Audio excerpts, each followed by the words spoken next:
안녕하세요. 강원의 건축을 공부하고 있는 강원대학교 교수 차장섭입니다. 이번 시간에는 고성에 있는 왕곡마을을 여러분과 함께 하도록 하겠습니다. 고성 왕곡마을은 우리나라의 대표적인 전통 민속마을입니다. 우리나라의 전통 민속마을은 여러분이 잘 알고 있는 바와 같이 경상도 지역에 가면 안동의 하회마을, 경주의 양동마을, 그리고 전라도에 가면 순천의 나간옵성마을, 그 다음에 충청도는 아산의 외암마을이 있고요. 가장 남쪽에는 제주도의 성읍마을이 있습니다. 바로 이 고성에 있는 이 왕곡마을은 우리나라의 6개의 전통 민속마을 가운데 가장 북쪽에 자리한, 그래서 북방주택의 어떤 전형적인 모습을 보여주는 그런 곳이라고 할 수 있겠습니다. 예, 이 마을 같은 경우는 행정 어떤 명칭이 오봉일리예요. 주광면 오봉일리라고 되어 있는데, 오봉이라고 하는 것은 5개의 봉오리라는 뜻이거든요. 그래서 이 왕곡마을은 뒤에 있는 주산을 비롯해서 북쪽과 동쪽과 남쪽, 서쪽에 해서 5개의 봉오리로 둘러싸여 있는 곳이라고 볼 수 있습니다. 그래서 이곳이 이제 명당이다 이렇게 표현을 하거든요. 그래서 이곳을 병화불입지지라, 병, 전쟁, 화재. 그러니까 전쟁과 화재로부터 화재가 감히 들어오지 못하는 그런 명당 자리다 이렇게 표현하고 있는데, 실질적으로 이 왕곡마을의 역사를 보면은 6.25 전쟁을 비롯한 전쟁의 피해를 전혀 입지 않았어요. 그리고 여러분이 잘 아는 것처럼 고성 산불이 있었을 때도, 동해안에 산불이 있었을 때도 그 화재가 이쪽 마을은 덮치질 않았어요. 그런 걸 보면 실제적으로 사실은 이 5개의 봉오리로 둘러싸여 있는 고성 왕곡마을은 병화불입지지라는 말이 명실상부하게 맞는 말이다 하는 것들을 알 수가 있습니다.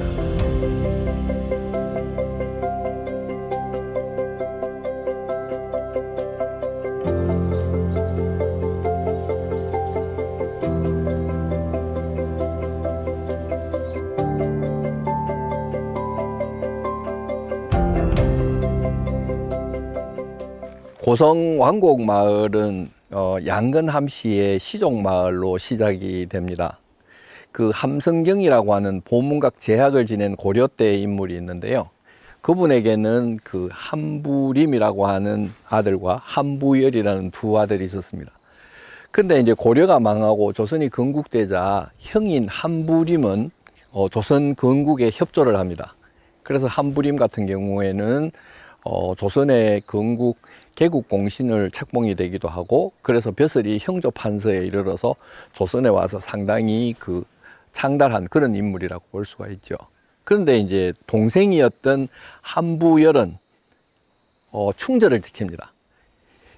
두 왕을 모실 수는 없다. 그렇게 해서 고려의 충절을 지키게 되는 것이죠. 근데 여러분이 잘 아시는 것처럼 고려의 마지막 왕은 공양왕인데, 공양왕은 조선이 건국이 되자 바로 이곳 간성으로 유배를 오게 됩니다. 근데 그 유배를 올 때 한부열은 공양왕을 모시겠다는 생각으로 함께 오게 되는 거예요.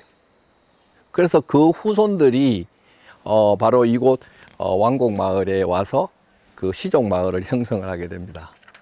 그래서 어떻게 생각하면 이곳 그 왕곡마을이라고 하는 것은 고려의 충절을 지킨 충절의 고장이다. 예, 이렇게 표현할 수가 있을 것 같습니다.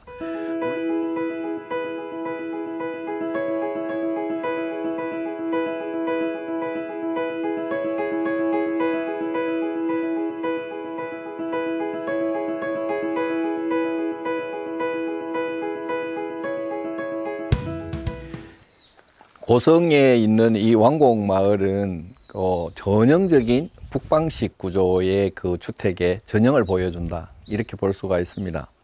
북방식 주택이라고 하는 것은 추위를 대비하는 것이거든요. 남방주택이라고 하는 것은 더위를 대비하는 대청마루가 있습니다. 그런데 북방식 주택은 더위를 대비할 필요가 없죠. 그렇기 때문에 그 북방식 가옥을 가지고 있는 왕곡마을의 가옥들을 살펴보면 대청은 찾아볼 수가 없습니다. 대신에 추위를 대비하기 위해서 방 뒤에 방이 있는 겹집 양통집의 구조를 가지고 있습니다. 겹집 혹은 양통집의 구조라고 하는 것은 우리나라는 온돌방을 사용하죠. 온돌이라고 하는 걸 난방 방식으로 사용을 하고 있는데, 이 방이라고 하는 온돌방이라고 하는 것은 방이 크면 춥습니다.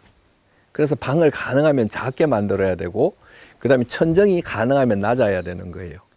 그래서 이 왕곡 마을에 있는 가옥 구조를 보면 겹집 양통집이라고 그래서 방을 갈라서 방 뒤에 또 방을 둠으로 해서 난방을 보다 더 이렇게 효율적으로 할 수 있도록 만들어진 그런 곳이라고 볼 수가 있죠. 그 다음에 그 왕곡 마을에 있는 가옥들의 또 다른 하나의 특징은 이제 북방주택의 특징 중에 하나이기도 한데요. 기역자형으로 집이 이루어져 있다라고 하는 거예요. 기역자형으로 집이 있어서 그 부엌을 통해서 안으로 들어가면 집 안에 부엌이 있고, 그 다음에 안방이 있고, 도장방이 있고, 마루가 있고, 사랑방이 있습니다. 그리고는 심지어는 부엌 앞에 같이 붙어서 마구간까지 같이 있는 거예요.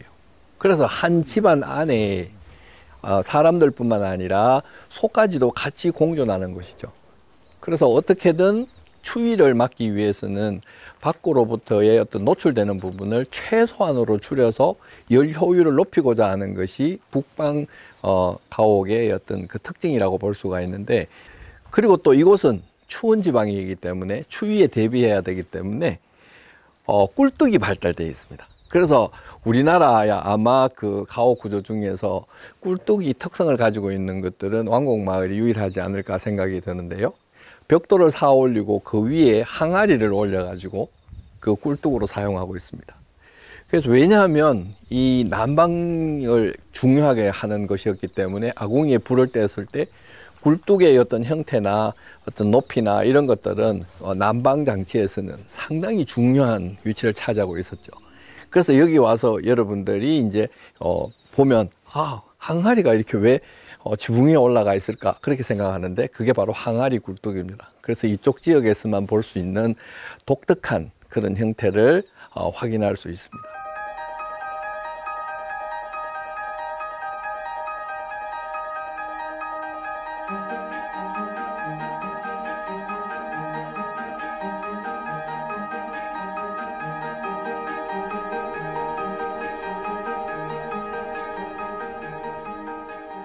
고성 왕곡마을 같은 경우에는 북쪽에 자리하고 있기 때문에 상당히 많은 적설량이 있습니다. 눈이 굉장히 많이 내리는 곳이죠. 그래서 이렇게 많이 내리는 눈을 대비하기 위해서 그 왕곡마을의 가옥에 보면 왕곡마을만이 가지는 독특한 특성들을 몇 가지 가지고 있습니다. 예, 그 대표적인 것들이 뭐냐면 왕곡마을에는 앞마당에 담장도 없고 대문도 없습니다. 이게 앞마당을 개방형으로 가지고 있는 것이죠. 만약에 여기에 담을 만들고 대문을 만들 경우에 적설량이 많아서 이것이 쌓이게 되면 고립될 가능성이 커요. 그래서 이 집이 고립되지 않고 이웃과 소통할 수 있게 하기 위해서는 앞마당에 있는 담장을 없애고 대문도 없애고 그런 형태로 만들어져 있는 것이 특징이라고 볼 수 있습니다. 그리고 또 기단이 상당히 높습니다. 집을 기단을 높여가지고 그 위에다가 집을 짓고 있거든요. 이거는 바로 이쪽 지역이 눈이 참 많이 오는 곳이구나 하는 것들을 이렇게 단적으로 보여주는 예라고 볼 수가 있습니다. 그런데 이제 특이하게도 뒷마당은 있습니다. 뒷마당은 굉장히 담장을 높게 쌓아서 폐쇄적으로 표현하고 있습니다. 그것은 뒷마당이라고 하는 곳은 여성을 위한 여성 해방구이기 때문에 그렇습니다.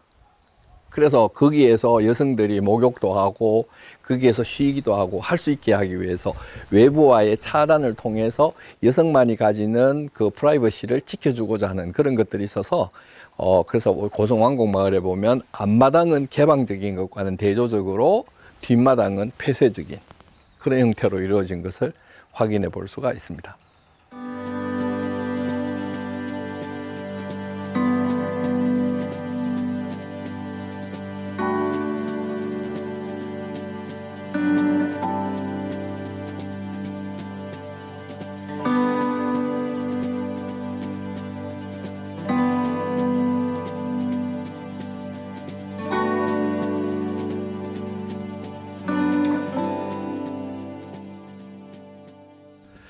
고성왕곡마을이 우리가 이제 충절의 고향이다 이렇게 표현을 하기도 했는데, 고성왕곡마을에 오면 다른 지역에서는 볼 수 없는 어떤 건축 구조물을 파악을 할 수가 있습니다. 그것이 뭐냐 하면 효자각입니다. 그래서 다른 곳에는 한 개 있기도 힘든 것을 여기는 두 군데나 이 효자각이 따로 있거든요. 그것은 뭐냐 하면 이쪽에서 많은 효자들을 배출한다라고 하는 것이죠. 이런 부분들은 우리가 이제 조선시대의 성리학에서 가장 최고의 어떤 행동 가치는 뭘까? 국가에 충성하는 것과 그 다음에 부모에게 효도하는 것이거든요. 그래서 우리가 이제 가라고 하는, 가문이라고 하는, 집이라고 하는 개념을 했을 때는 부모님이 계시는 곳이니까 거기에서는 효를 행해야 되는 것이고, 국가라고 하는 것은 국왕이 있고 국가가 있으니까 거기는 충을 행해야 되는 것입니다. 그래서 앞에 우리가 살펴보았듯이 이 마을이 한부열이라고 하는 사람의 충절을 바탕으로 해서 이루어진 고장이었기 때문에 성리학적인 어떤 그런 하나의 또 다른 가치인 효도 실천하는 그런 곳이라고 볼 수 있죠. 그래서 우리는 이 왕곡마을에 살고 있는 이 사람들의 어떤 심성이라고 하는 게 충과 효를 행하는, 유교의 어떤 그 항목을 실천하는 그런 선한 사람들이 사는 마을이다 라고 하는 것들을 여기 오면 느끼게 될 것입니다.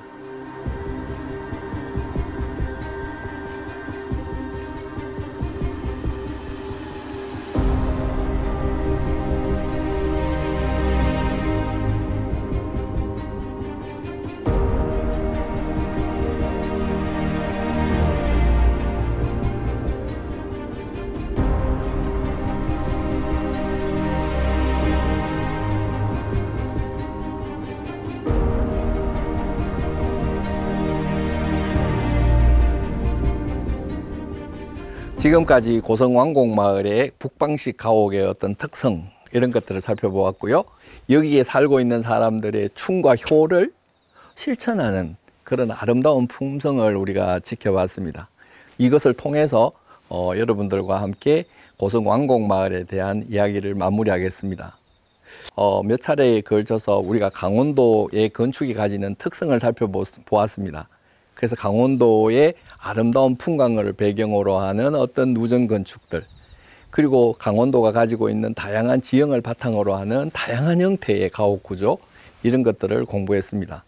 그것들이 여러분들이 현재 살아가는 삶에 또 다른 하나의 지표로 작용할 수 있기를 바라면서 강원의 건축에 대한 수업을 이렇게 마치도록 하겠습니다. 고맙습니다.